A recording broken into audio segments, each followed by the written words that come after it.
my backyard. It's a beautiful September day. The two seasons here in Idaho Falls are winter and fiddling. And so it's either summer or it's winter, and it's winter most of the time. So I thought I'd come outside while it was still nice out. Today we're going to work on a G major scale. Now any piece that's a violin piece or a fiddle piece in G major, you'll need to know this G major scale. I'm going to teach you the 2-octave G major scale, and I'm going to teach you the shifting for the 3 octaves. If you're going to be doing any auditions or anything like that, if you're going to play G, you're going to need a 3-octave major scale. So we're going to start out with the basics. You're going to have a whole step from open to first finger, whole step from first finger to second finger, and then a half step where the third finger touches on the G string and on the D string. Then when you get to the A string, you're going to have a whole step from open to 1, a half step to the second finger, that's going to be a low 2, and then a whole step to 3, and then the same thing on the E string for your 2-octave scale. Sounds like this.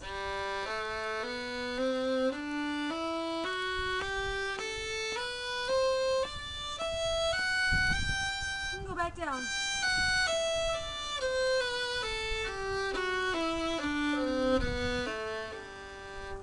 Now if you're going to be playing tunes like Tugboat or Sally Johnson or Turkey in the Straw, especially versions that are only in first position, that's pretty much all you need. You may want to go up to B, your 4th finger, and make sure that you can reach all the way up to the 4th finger, because you may use that in first position.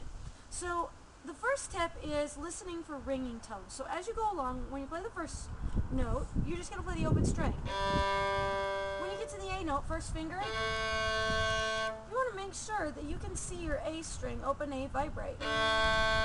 If you don't see it vibrate, you're not playing it in tune. If you get that vibration from the beginning, it's going to set your ear to listen to the notes to make sure that they're being played in tune, and you're going to be more likely to hit more of your notes in tune. You have to get a nice good tone and draw a big bow. If you aren't sure how to do that, check out my videos on tone. Second finger is next. Then the 3rd finger. Then the 4th finger. Now you want to make sure that the joint of your 4th finger is nice and close to the fingerboard and that the 4th finger hits on the tip. Also make sure that open 1, 2, 3, 4, or 1, 2, 3, 4 are not touching the D string, because if they touch the D string, you're not going to be able to check for a ring. So what I'd like you to do is play the 4th finger, make sure your open D rings. We're going to do the same thing on the next string. Then we're going to play first finger. 3rd finger is a G note. If it's in tune, your G string should ring right about here. Then 4th finger, making sure to bring your joint in and make sure the A string vibrates.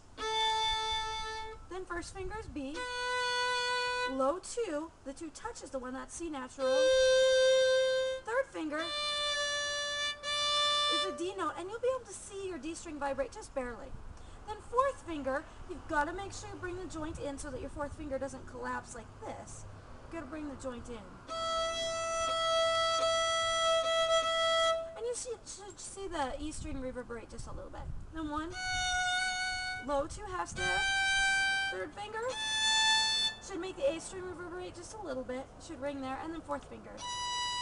I like to slur 2 notes per stroke.